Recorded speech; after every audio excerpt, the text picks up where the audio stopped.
మద్యం కుంభకోణంలో సిట్ కోర్టులో వేయబోయే ఛార్జ్ షీట్ సంచలనాలకు వేదిక కాబోతుంది.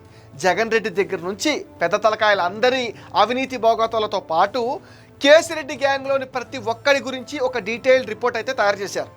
3,500 కోట్ల మనీ ట్రయల్ కూడా పూర్తయిపోయింది. జగన్ రెడ్డికి 90% ముడుపులు ఇచ్చి మిగతా 10% ఈ గజ దొంగలందరూ పంచుకున్నారట. ఈ డబ్బు పంపిణీ అంతా కేసిరెడ్డి కన్సర్న్లోనే జరిగిందని సిట్ అయితే చెప్తుంది. ఎవరెవరికి ఎంతెంత ఇవ్వాలనేది జగన్ రెడ్డే చెప్పేవాట. ఆయన సూచనల ప్రకారం ప్రతి నెల 5 కోట్ల రూపాయలు విజయసాయిరెడ్డికి, ఇంకో 5 కోట్లు మిథున్ రెడ్డికి ఇచ్చేవారట. మద్యం కొత్త పాలసీ రూపకల్పన, ముడుపుల కలెక్షన్ నెట్వర్క్ అంతా వీళ్ళిద్దరే డిజైన్ చేశారు. కొంతకాలం అయిన తర్వాత విజయసాయిరెడ్డికి 5 కోట్లు ఇవ్వడం మానేయడంతో అసలు గొడవలు మొదలయ్యాయని కూడా చెప్తున్నారు. కేసిరెడ్డి తన మీద జగన్కి లేనిపోనివన్నీ చెప్పేవాడని విజయసాయిరెడ్డి ఆరోపణ. అక్కడి నుంచే జగన్కి విజయసాయికి మధ్య గ్యాప్ కూడా పెరిగిందని వైసీపీ వర్గాలు చెప్పుకుంటున్నాయి. నెలకు 50 లక్షల రూపాయలు వాసుదేవ్ రెడ్డికి, ఇంకో 50 లక్షల రూపాయలు బోవరీస్లో స్పెషల్ ఆఫీసర్గా వచ్చిన సత్యప్రసాద్కి అందజేసేవారు. మొన్న 4 రోజుల క్రితం విచారణకు వచ్చిన రిటైర్డ్ ఐఏఎస్కి నెలకు 1 కోటి రూపాయలు ఇచ్చేవారట.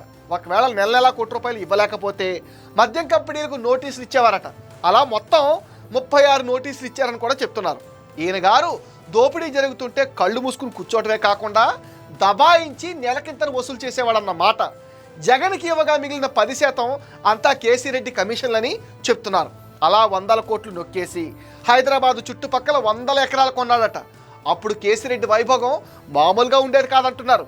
నెలలో 4-5 సార్లు దుబాయ్ వెళ్ళేవాడు. అక్కడ కొంతమందిని పెట్టి దుబాయ్, లండన్, మిగతా గల్ఫ్ దేశాల్లో వ్యాపారాలు కూడా స్టార్ట్ చేశాడు. సినిమాల్లో కూడా పెట్టుబడులు పెట్టారు. 2 సినిమాలు తీశాడు. ధనుంజయ రెడ్డి, కృష్ణమోహన్ రెడ్డి, బాలాజీ గోవిందప్పలకు కూడా వాటాలు వెళ్ళేవి. ఈ వాటాలు జగన్ రెడ్డి చెప్పిన దాని ప్రకారం వాళ్లకు ఇచ్చేవాడట. ఐపీ పెట్టి బిజినెస్లు అన్నీ క్లోజ్ చేసుకునే స్టేజ్లో ఉన్న సజ్జన శ్రీధర్ రెడ్డికి చెందిన డిస్టిలరీస్ని మిథున్ రెడ్డి తీసుకుని చీప్ లిక్కర్ తయారు చేసి ఏపీ గవర్నమెంట్కి సప్లై చేసి 100 కోట్ల రూపాయలు సంపాదించాడు. సేమ్ రూట్లో కేసీ కూడా లీలా డిస్టిలరీస్ని తీసుకుని చీప్ లిక్కర్ తయారు చేసి ఏపీ బ్రూవరీస్కి అమ్మి 100 కోట్లు సంపాదించాడు. అప్పనంగా దోచుకున్న జనాల సొమ్మును ఇలా ప్రతి ఒక్కరూ పంచుకుని కోట్ల రూపాయలకు పడగలెత్తేశారు. ఒక ఆర్థిక నేరస్తుడు ముఖ్యమంత్రి అయితే ఎలా ఉంటుందో అనే దానికి 2019 నుంచి 24 వరకు జరిగిన మద్యం కుంభకోణం ఒక ఉదాహరణ. వ్యవస్థలన్నీ నాశనం చేశాడు. అటువంటి వాళ్ళు ఎంతసేపు డబ్బు సంపాదన మీద యావ తప్పితే జనాలు గోడు అస్సలు పట్టదు. అటువంటి జగన్ రెడ్డి బయట ఉండేందుకు అర్హుడేనా?